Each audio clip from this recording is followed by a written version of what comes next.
If I had been doing it for the money and was a grifter, and I remember this moment when I became aware that my thoughts and opinions were different than most of my peers, and I was like, oh, it's scary, I need to make right? a choice. Yeah. I either need to just be honest, or I'm smart enough to be able to just parrot the talking points and be like, derp-a-dur, like Trump is Hitler, burp-a-burr. And that's hilarious when they say that over and over. A billion retweets. Just that would be grifting for me. That would be a grift. This is the Rubin Report, and according to the Deep State, I'm Dave Rubin. Quick reminder, guys, subscribe to our YouTube channel, which gives you just a teeny tiny chance of actually seeing our videos. All right, then. Joining me today is a writer, a comedian, and host of The Dumpster Fire, right here on YouTube, Bridget Phetasy. Hi. Welcome back to the Rubin Report. I'm back. All right, lady, you're back. We're both still here. Last time I had you on here, you were at the beginnings of your political evolution.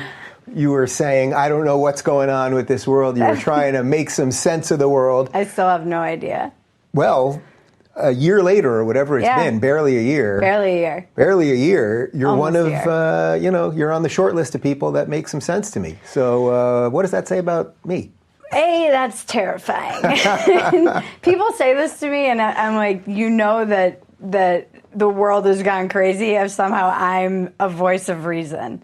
And I get a lot of, so I guess what's happened is, it's true, it has been kind of an exponential, I guess, just from like a statistical point of view and numbers point of view on something like Twitter, it has been exponential rise or growth. Yeah. And with that comes a lot of criticism and different opinions. You get criticism and people saying mean things to you on social media? I know, it's strange. I know that this doesn't affect other people, but it really seems to affect me particularly. No, but I feel like the criticism I get all the time is I'm a grifter. Mm-hmm. You know, like I was one way and then now I'm another way, grifting. But, and they're like, eventually you're going to need to knock off this both sides routine of yours because you're always trying to just...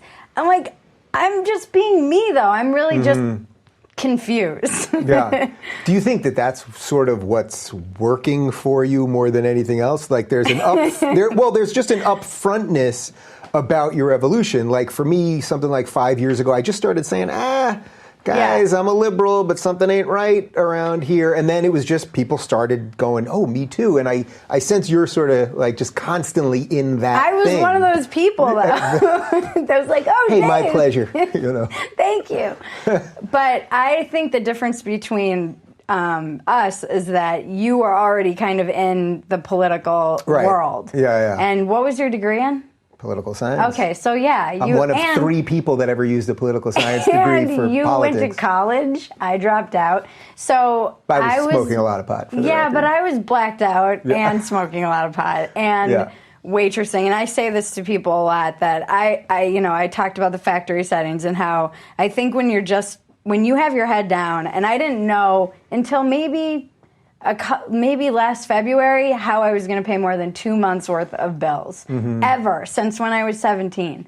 So when you have your head down just trying to figure that stuff out, you're not really paying attention to anything else. Yeah. I was just trying to make money and wait tables, and I moved to LA so that I could be a content creator. I wanted to write television shows and do comedy, and I was not aware there was a culture war going on, which sounds completely naive of me. And Michael Malice has said to me, that just goes to show you how entrenched the cathedral is in terms of media and entertainment and academia, is that I didn't even know I was in the cathedral. Right. Do you sense that getting the criticism of grifter, or somehow you're doing this for money, even though, as you said, it's just literally a year and a half ago where you're like, scrounging around and all that. And also, it's also funny because people think just because like we're on YouTube and we have a little Like powder we're on our making faces, that we're like rolling in dough. And it's like, I'm not complaining by any stretch. And it was a long time to get here. You know what I mean? And I'm just somewhere on my journey as you are. Yeah.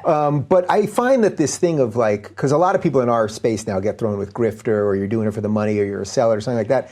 And in a weird way, while that used to bother me, now it's becoming, in some ways, it's the ultimate compliment, because it's almost like they have nothing left. Right. Like there's nothing left about the ideas that you put forth or the positions that you hold, because you actually hold a mixed bag of sort of left-right positions, which I think most people do. Yeah. So all they got is, she's doing it for the money. She's doing it for the money. As if you were like, if I just stuck out that position over there, that's where the money rolls in. If I had been doing it for the money and was a grifter, and I remember this moment when I became aware that my thoughts and opinions were different than most of my peers, and I was like, it's scary, I need to make right? a choice. Yeah. I either need to just be honest, or I'm smart enough to be able to just parrot the talking points and be like, derp-a-der, like Trump is Hitler, burr-a-burr, and that's hilarious when they say that over and over. A billion retweets, just that would be grifting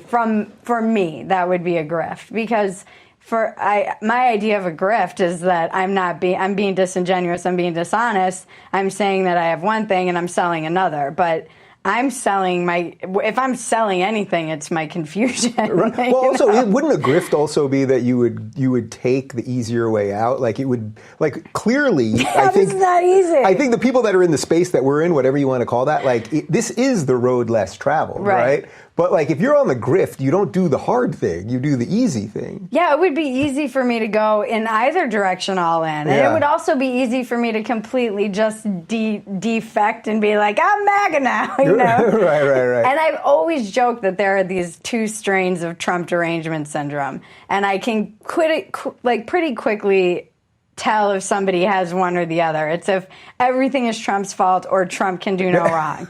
And it's MAGA and resistance. It's like the hashtags. And I feel like most people exist in the gray area in between, but they get so bombarded by both sides if they dare to be like, well, I think there might be, I can see this from both sides, or there might be a perspective here, that they just are like, nah, I'm not, I'm just going to be quiet. So speaking of that, it's a good reason to have you on now, because I know you're an expert in foreign policy, especially related to Iran, right? Yeah. That's your specific expertise? Specifically what I'm here for.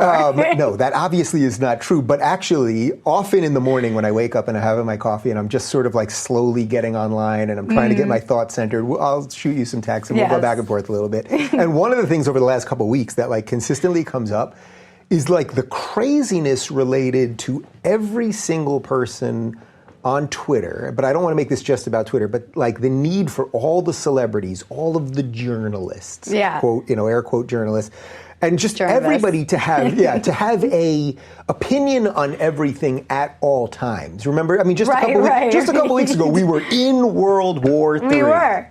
How'd that go? How'd World War III go for you, by the way? It went well. I walked my dog. That's the crazy thing. And we kind of talked about this on Dumpster Fire, my YouTube show, which just makes fun of everything. My whole thing with Dumpster Fire is like, we just want to laugh while the world burns. Because in the moment when news is breaking and it is diplomacy by Twitter now. So there is serious, there's news breaking, the president's tweeting a flag, then the ambassador to the supreme leader is tweeting their flag. These are... my roommate Samantha said it perfectly. She said it's Ender's Game meets Risk on Twitter. It's like the perfect description. Yeah. And I think that there is this real, people are getting hurt, people are affected by this, it's all playing out virtually. And then you close your computer or put your phone down and walk outside and it's like, do. Right. Nothing's going on. And the majority of people have no idea. They're not like living in that. But if you're in that moment in the news cycle as it's all breaking and everybody's got their takes and the journalists are all trying to figure it out and they're waiting for the Pentagon to confirm things so that they can confirm the rumors they heard, you get that kind of rush. What do you make of these people that literally something happens now, and then they have the exact opposite reaction because it was another administration 5 years ago. I'm not talking about somebody that's evolved over time with their political ideas. Right. I'm talking about, well, Trump didn't have congressional authorization. And then there's literally 5 years ago their tweet when they were completely for Libya.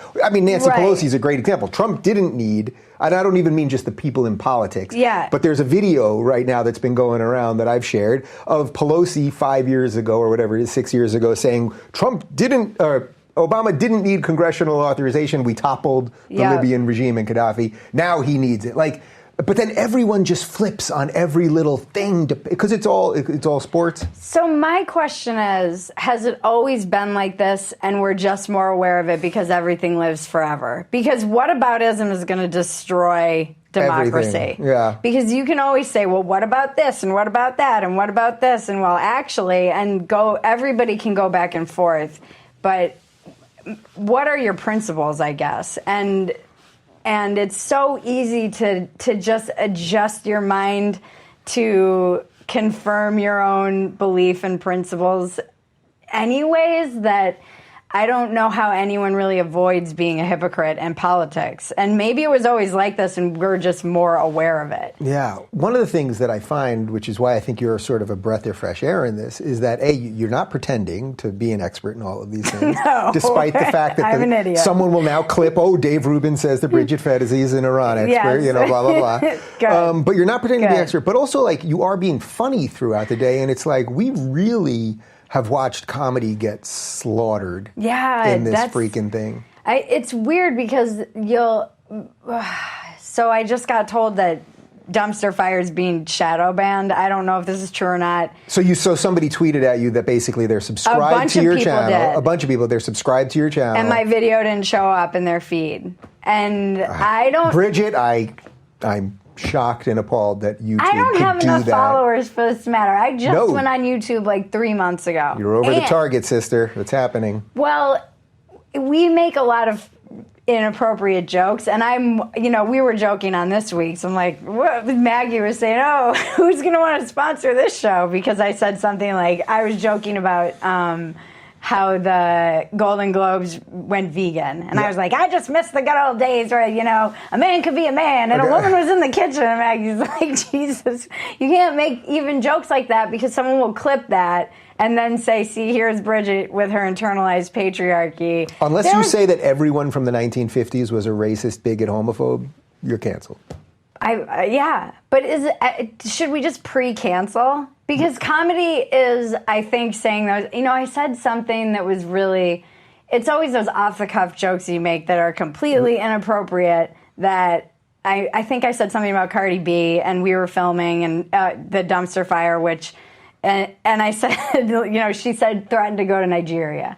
And I said, I was like, have fun with Boko Haram. And, Maggie and Sam, who are in there filming with me, my cousin Maggie, who's my producing partner, and Samantha, who's also on the team, they started dying laughing because that's what's funny is those things that are off the cuff. And if you say something like that now and you aren't in a position like I'm in, which is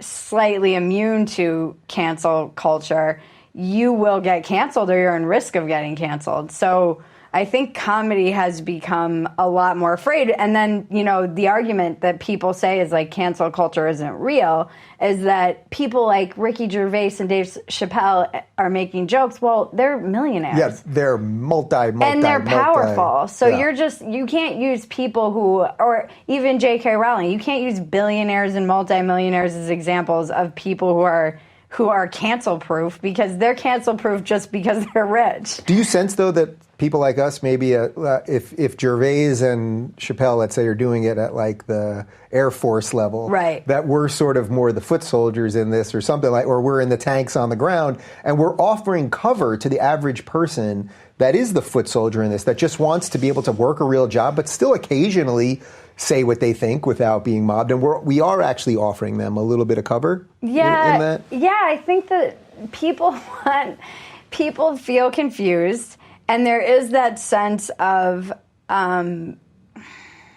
terror that's but also hilarious. And we were talking about this as well in Dumpster Fire, just how it's you're it's almost like a defense. Humor for me is a defense mechanism. Yeah. It is for many people, and that's why inappropriate jokes are funny, because you're like, ha ha ha ha, World War III, right, guys? And then the memes come out, and the memes are hilarious.